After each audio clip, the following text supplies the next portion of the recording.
అంగీకరించినటువంటి బిడ్డను ఎప్పుడైతే నేను అంగీకరించలేకపోయానో నేను నా కుమారత్వాన్ని తప్పుగా అర్థం చేసుకుంటున్నాను. తండ్రి బయటకు వస్తున్నాడు, ఇవన్నీ చేస్తున్నాడు, కానీ నాకు అర్థం కావట్లేదు. తండ్రికి తెలుసు కదా ఎందుకని తీసుకొచ్చాడు, ఎందుకు విందు చేస్తాడు కానీ.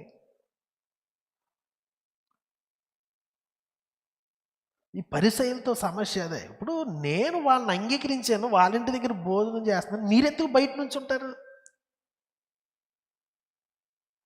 వాడు దూరదేశంలో పాడు చేశాడు రైతే, వేశ్యలతో ఆస్తిని పాడు చేశాడు రైతే, తమ శరీరాన్ని పాడు చేసుకున్నారు రైతే. వాళ్ళు పశ్చాత్తాపడ్డారు కదా. నేను విందు చేసి నా బోధ వింటున్నారు కదా. మీరేం చేస్తున్నారు? దేవుడు అంగీకరించిన వీళ్ళని మీరు అంగీకరించలేకపోయినప్పుడు వాళ్ళు తమ కుమారత్వాన్ని ఎలాగ మిస్అండర్స్టాండ్ చేసుకుని పాడు చేసుకున్నారో. పరిశుద్ధులము, మేము గొప్పవాళ్ళమే అనుకుని బయట నిలబడిన మీరు కూడా దేవుని యొక్క కృప మీకు అర్థం కావట్లే.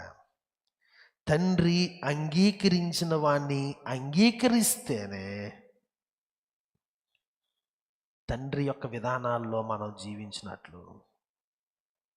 ఒకవేళ నువ్వేమీ ఆరాధనలో నుంచి, క్రైస్తవ్యంలో నుంచి ఒకవేళ మీరు ఏమీ పొందలేకపోతున్నట్లయితే సమస్య క్రైస్తవ్యంది కాదు, ఆరాధనది కాదు, మీ హృదయం. దావీదు నాట్యం ఆడుతున్నాడు, సామర్థ్యం అంతా పోయేటట్లుగా దేవుని సన్నిధిలో ఆడుతూ ఉన్నాడు, పాడుతూ ఉన్నాడు, ఆహార పదార్థాలు పంచుతున్నాడు, దేశమంతా సంతోషిస్తుంది. మేకాలు కిటికీలో నుంచి చూసి దావీదుని హీనపరిచానని రాయబడి. అక్కడ ఆరాధనలో సమస్య దేవుడు లేకపోవడం కాదు, వాళ్ళ నాట్యాల్లో కాదు సమస్య, దేశ ప్రజలది కాదు సమస్య, మేకాలు హృదయం యొక్క సమస్య అది.